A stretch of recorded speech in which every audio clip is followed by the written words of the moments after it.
한러 관계 왜 여기까지? 윤석열 정부의 1차적 책임. 이후 에디터.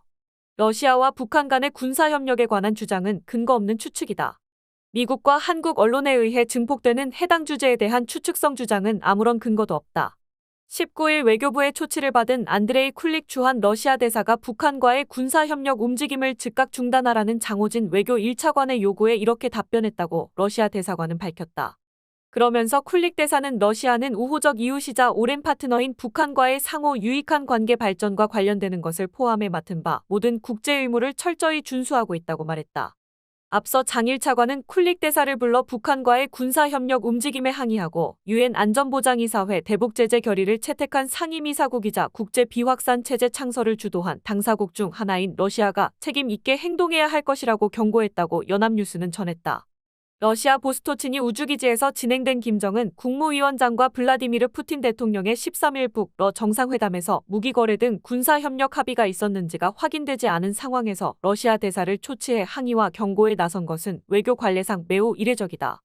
윤석열 정부가 설마설마했던 북러 밀착과 군사협력 가능성에 잔뜩 긴장하고 있음을 역설적으로 보여준다.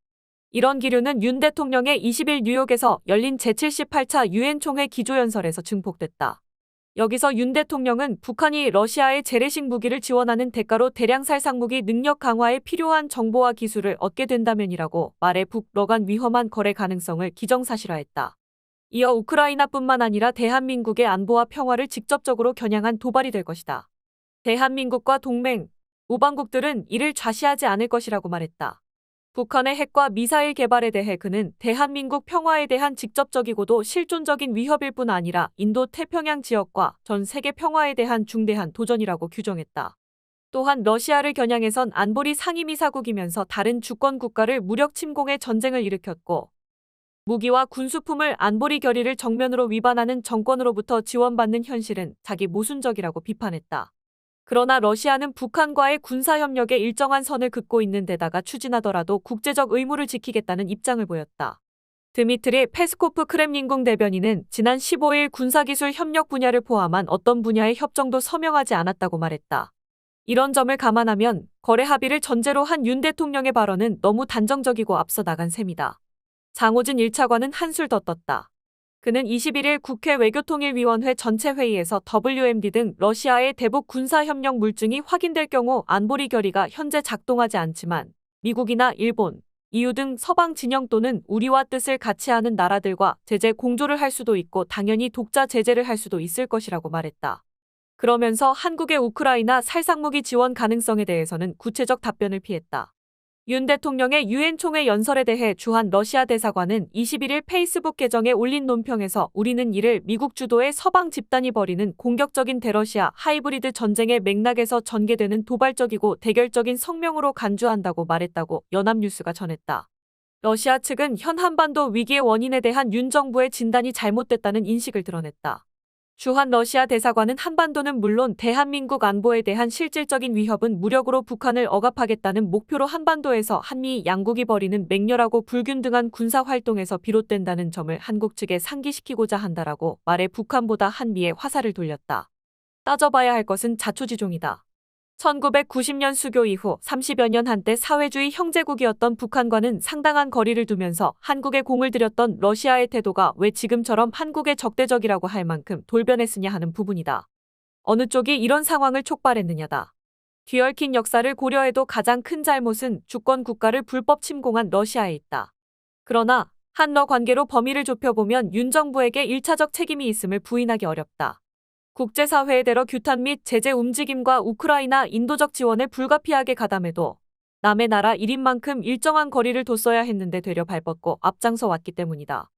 윤 정부는 작년 2월 24일 러시아의 우크라이나 침공 이후 미국 주도의 대러시아 제재와 구호물자 등 우크라이나에 대한 비군사 분야 지원에 동참했다. 다음 달 러시아 은행 거래 중지와 57개 수출 통제 품목 고시에 이어 지난 2월에는 741개 품목을 추가했다. 이에 러시아는 한국을 일본, EU 회원국과 함께 비우호국 명단에 올렸다. 한러 관계의 파열음이 본격적으로 터진 것은 지난 3월 우크라이나 지원 목적으로 155mm 포탄 50만 발을 미국에 대여하면서다. 앞서 푸틴 대통령은 지난해 10월 발다이 클럽 회의 연설을 통해 무기 탄약 지원 시한 러 관계 파탄을 한국에 경고한 바 있다. 워싱턴 한미 정상회담을 앞둔 4월 24일 윤 대통령은 로이터 인터뷰를 통해 우크라이나의 조건부 군사 지원 의사를 밝혀 양국 관계의 긴장을 한껏 끌어올렸다. 러시아의 대규모 민간인 공격, 대량 학살, 심각한 전쟁법 위반 등을 조건으로 군사 지원을 시사한 것이다. 이에 러시아는 분쟁 개입, 적대 행위라고 거세게 반발하면서 한국이 실제 행동에 옮길 경우 대북 무기 지원까지 경고했다. 최근 북러 밀착은 빈말이 아니었음을 확인시켜준다. 그 후에도 윤 대통령은 추가로 우크라이나의 지뢰 제거 장비와 긴급 후송 차량 등 비살상 군사 장비를 지원했다. 특히 내년도 연구개발 예산 삭감액에 맞먹는 최소 25.5억 달러의 재정을 2025년 이후까지 초특혜로 지원하겠다고 약속했다. 결정적 사건 중 하나는 윤 대통령이 휴전 중인 분단국 대통령으로선 최초로 지난 7월 부인 김건희 여사와 함께 교전 중인 우크라이나를 직접 찾은 일이다. 그는 볼로디미르 젤렌스키 대통령과 정상회담 직후 생즉사 사즉생을 외치며 함께 싸워나가자고 기염을 토했다. 일련의 사례들을 보면 북러 밀착에 따른 한반도 안보 위기는 윤 대통령이 자초한 측면이 크다. 이번 윤 대통령의 유엔 총회 연설 중 눈에 띄는 대목은 중국을 비판하지 않았다는 점이다. 향후 북러 간 위험한 거래가 현실화할 때에 대비해 중국을 그들과 분리해 놓겠다는 판단에서다. 중국을 설득해 북러의 군사협력을 견제토록 하는 한편 실행에 옮겼을 때 북러를 고립시키려면 안보리 상임이사국인 중국의 도움이 그 어느 때보다 필요하기 때문이다.